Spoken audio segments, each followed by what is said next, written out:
We're going to welcome in the Hall of Famer Thurman Thomas here. Is on set with us. Welcome, Thurman. Thank you. I don't know about you, but I'm not putting that game on the defense. No way, Jose. I mean, at least 2 or maybe even 3 losses I wouldn't put on the defense. They're not the problem right now. And then with all the injuries, like you just said, that they've been had over throughout. They're doing more with less. Yes, they are. Yes, they are. And it's the other side of the ball right now. I mean, hey, look. And special teams isn't helping and either. special teams isn't helping. But I'm used to seeing this offense attack people. Yeah. You go all the way back to when they lost their first AFC championship game to Kansas City. Yep. Yeah, it was coming along. Now, where is that offense? I know Dable's not here, but Dorsey's been around enough to know, like, what works for this offense. And right now, it's just not happening. I don't know. Maybe Brady can come up with something. Because if you think about it, he's been in the room. He's been in there with Dorsey. Maybe he said some things that, hey, how about this route on this play?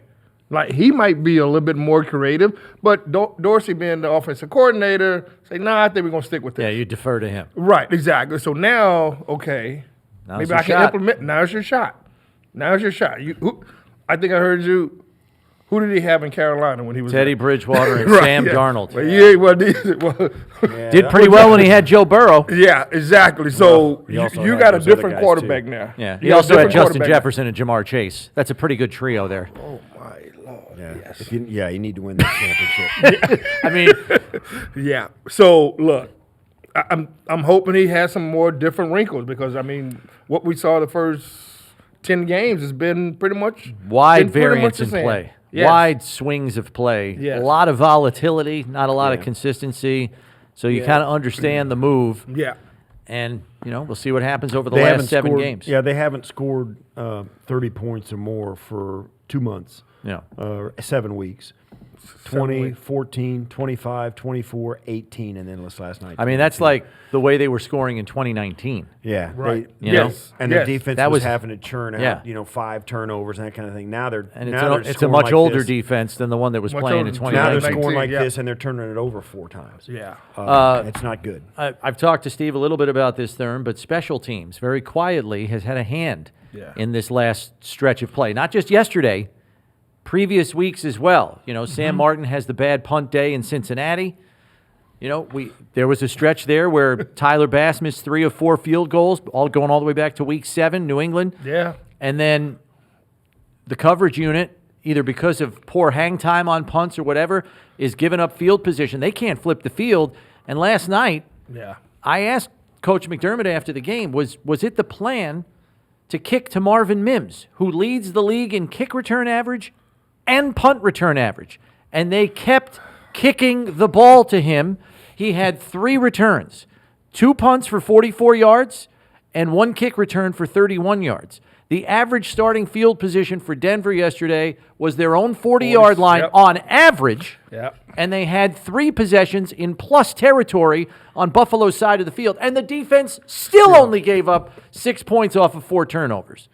Yeah. I mean, it's the offense right now. So what do you say? Did they? So what It's the offense. It's the offense. And yeah. then special teams is part B. Were they? What was that? Was that the plan? You asked.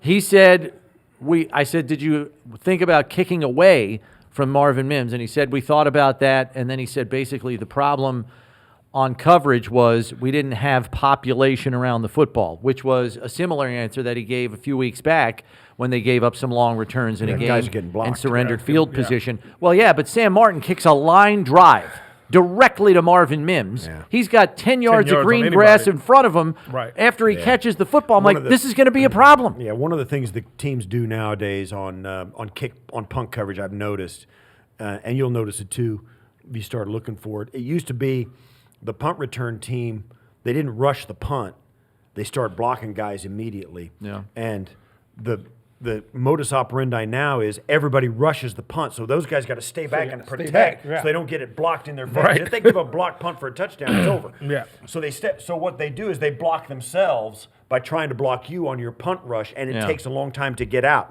That's a big diversion from what it was in years past, and you got to protect first, no question. but you got to have some guys down there that get to the ball. Right. And of course, Martin's got to put the ball in And, the that, end and that's the right why. way. And that's why when Bruce DeHaven and Marv Levy, they always talked about hang time. Well, yeah. Hang time was going to be the difference because That was not there last night. Right? Yeah, but I'm just saying the hang time is like Marv always said. You're not going to lead the league in punting. You're just not. It's we're going to gonna be force about, fair catches. Yeah, we're going to force fair catches with why the hang Rick- time. But That's when why- you get them line yeah. drives, Right. it And- is.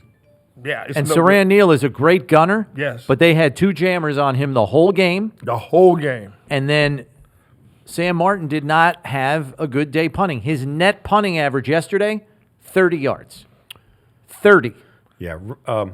It's not good enough. It's just nothing's coming together at the same time. It's So you've all- got it's- 2 phases of yeah. your team not playing well for the Not better playing part of the well. last month. Yeah. And the defense is trying to hold it together with, as Steve said last week, duct tape and staples with all the injuries they have. You can't play one phase of football and expect to even win half of your games. They're in a funk, I guess. I mean, they're in this whole, and not just to single out the offense, the defense, and the special team. I just think it's just everybody. All right, so let me ask you this, Thurman, because you guys, when you were players, not often, but you dealt with stretches where you guys weren't playing like you were capable of. Yeah.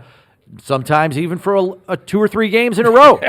How do you pull yourselves out of that? What were the solutions that worked for you guys in getting the team back on track and playing up to their capabilities? Night at Jim's house.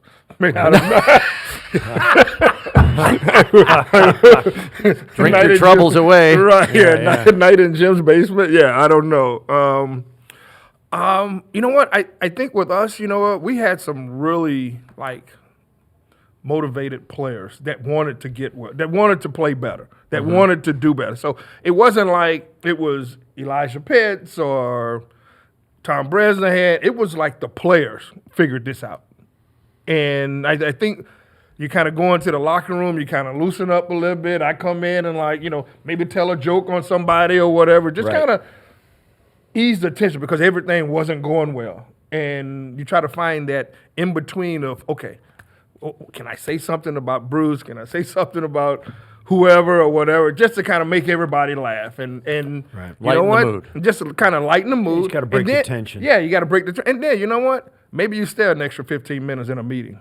Maybe you do the little things like that. Yeah. Just give it a little bit more time. So, but we had veteran players that that really figured it out throughout the week. Okay, so let me present to you this. We know that Latavius Murray asked permission of the coaching staff to have a players-only meeting on the offensive side of the ball only, as we understand it.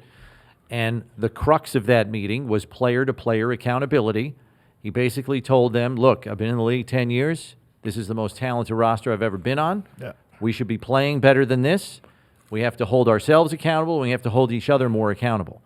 And then we watched what happened on Monday night, and it didn't really play out, I think, the way the players certainly hoped after trying to right the wrongs and make sure everybody was on the same page. So where do you go now? I mean, you just sat down and talked about being more accountable, and then you have that performance. What do you do now? What straw are you pulling I think now? I think what you Or you what do- lever are you pulling to make it work better? Well, I think maybe maybe Sean McDermott knows better than anybody. You shake it up on the other end at the coaching staff. He's just like, all right, you guys did what you could do. Here we go. I'm jumping on board with you, and I'm going to shake things up on my end. That's a good point. Yeah. Sean McDermott, and we know this too, and for the lack of Super Bowl success this team's had, even under Sean McDermott, they are a quality organization who's done it because of his Right. leadership. He's not afraid to do the hard things, and letting a coach who's been here for as long as Ken Dorsey has been here, it's a hard thing, but that's what leadership is. I think that's what they do next. I listen, everybody out there. You and I took calls last week after the Cincinnati game. Man, we had the bulletproof vests on, man, trying to just survive the I had week. my Captain America shield and everything. People Yeah. wanted Ken People- Dorsey's head on yeah. a platter, and Sean didn't want to do it, and finally he did this week. Maybe it is the thing that puts them around the bend. I would imagine there's going to be a little bit of a learning curve. Maybe they'll get a little adrenaline boost here early in the early going, and they come out like gangbusters this week. Maybe. I'm going to say that, first of all, they're going against the Jets, who Yeah. they got a top defense. They're And if very you- good Championship and if caliber. you can look defense. at the last 3 or 4 games that we played them. Oh, I'm going to give you We a stat stink. that's going to make your head spin in about a second. Oh yeah. But now, just like I said earlier, maybe you throw something different at them. You have to. Yeah. You can't stay in this same type of offense.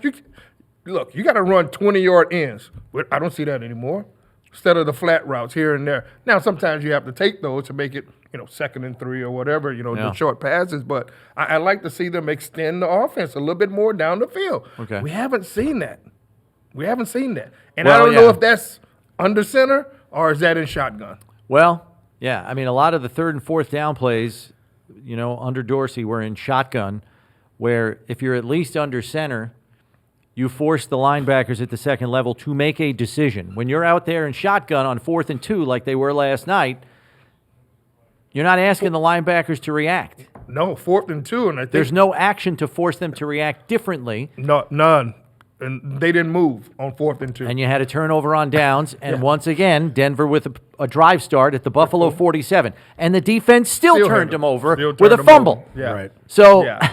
know, Hey, you know what? Maybe this is a little energy in It's gotta I've been- help. I've been like that all day, but now that I'm talking about it, The I'm like, coaching change the bump. coaching change. Like, okay, let's see what's going to happen at 4:25 on Sunday. okay, so when we come back, we're going to discuss game plan for the Jets, because there is a troubling history with Josh Allen and the Jets that I will discuss next. I want to know if you think it should impact the game plan when we come back.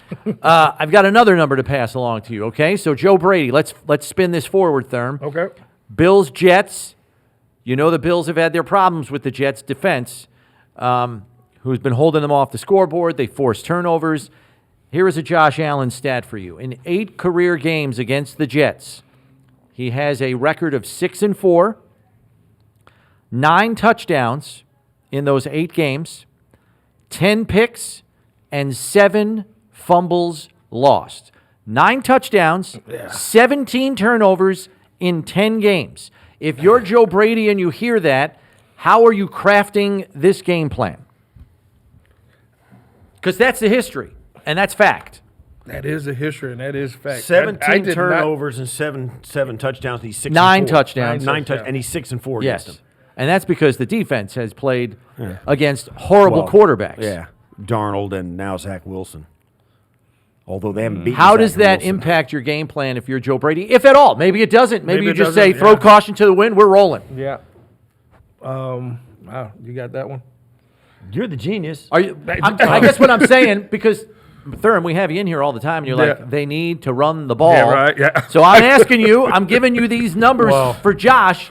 What I'll are you say doing this. if you're Joe Brady? If you can run the ball, you always run the ball because Right, you but don't that's rarely easier turn it said than over. done That's against right. this Jets The front. Jets are tough to run it in against. Yeah, I think you should treat first downs like touchdowns. Get as many of them as you can. Hang on to the ball, get on the field, stay on the field, get points when you can. If you and score trust. 20, you beat the Jets, right? If you score Yes. 17, you could beat the Jets. Jets. But it's going to be a hard 17. It's going to be a hard to get 17 points. You're going to need some breaks. Now, Especially maybe without making mistakes. If Zach Wilson comes in and he's their quarterback, That's what he's Robert the only, Saleh said. He's one of the only guys that you have a chance at turning it over as much as Josh turns it over. Right. You know what I mean? Yes. Bills have not had an interception in 6 games now. So if I Second longest streak in I team said this history. yesterday to some guys. I said if the Bill tonight before the game last night I was talking to Eric Wood and some guys. I said, listen, if the Bills don't turn it over, they are not going to win this game. I mean, they're not going to lose this game. Yeah. The Broncos can't beat the Bills unless the Bills turn it over and they're -3. So and they lose. So will this by be 2 points? Will this be the first week that we see Big Lenny? Leonard it's- Fournette, I think maybe. it's I possible. think it's possible against. I'm I okay. think the I'm Jets are okay the with reason it. why Leonard Fournette's on this team. Maybe. It could be. They can't run on Right. on the Jets. So let's get the big beefcake, We'll see how 228 bad- pounds We'll of see how- I rippling mean- muscle. Let's see how bad they want to stop the run.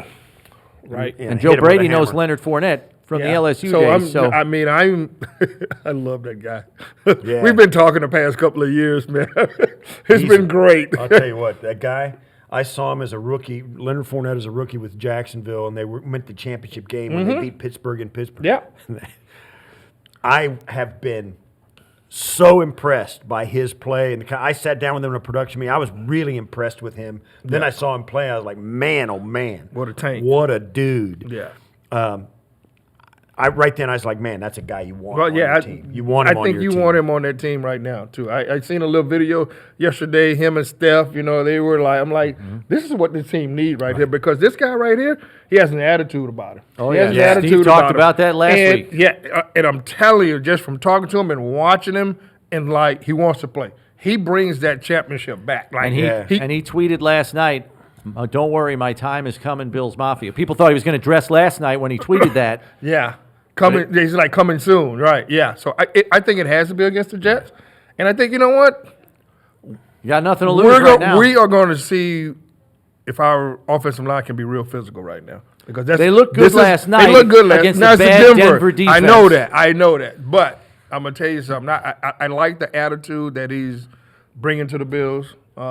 Great guy. Everybody in the locker room. I know there were some things said. Oh, him and Shaq were having fun. Yeah, right. Yeah, so yeah. but you know what? But Shaq is probably like, even though that happened, I want that guy on my football team. That's what Steve that's said. what I It's said, what, yeah. I've heard Tom Brady talk about big game Lenny a lot when he was at Tampa Bay. Yeah. I've always said, and we've talked about it at length on the show and other times, where you need guys that want to be in the fight. Yeah. If there's a scuffle on the field, if they aren't in the middle of it, they want to be in the middle of it. They're on the way. Lenny ran from the Jacksonville sideline all the way over the far corner of the stadium to get in on it. And people say, what is he crazy? What's he doing? You know what, though? Yeah. And I say this all the time. Bills fans hated Brian Cox. He's the only guy we wanted. Yeah. On our team. Right. We didn't want Dan Marino. We didn't want Richmond Webb. We wanted Brian Cox. Yeah. Because you want a guy with some grit. And I think they need that right now. I think they it'll need help- it it right can't now. hurt. I mean, it can't hurt because I'm hurt. telling you, you go out and you looking at him and be like, wow, okay. And that'll rub off on everybody. It'll rub off on everybody. All you need him to do is run over one safety, and it's on like Donkey Kong. Yeah. Right? That'll That's put a it. charge in everybody. Yeah, see. so we'll see. So to answer, running the football. Yeah. Okay. I mean, That's what I expected That's from what- you, Thurman. I expect nothing less. well, I So was thank trying you. to think of something different because you I don't did know not- Joe Brady. I not don't disappoint. know him. It's the Thurman Thomas default. Run the football. Yeah, so I didn't know. All right, very good. Great Thurm, seeing you, thanks Thurm. for stopping in on Absolutely. a not a very easy Tuesday. We appreciate you doing that and joining our therapy session.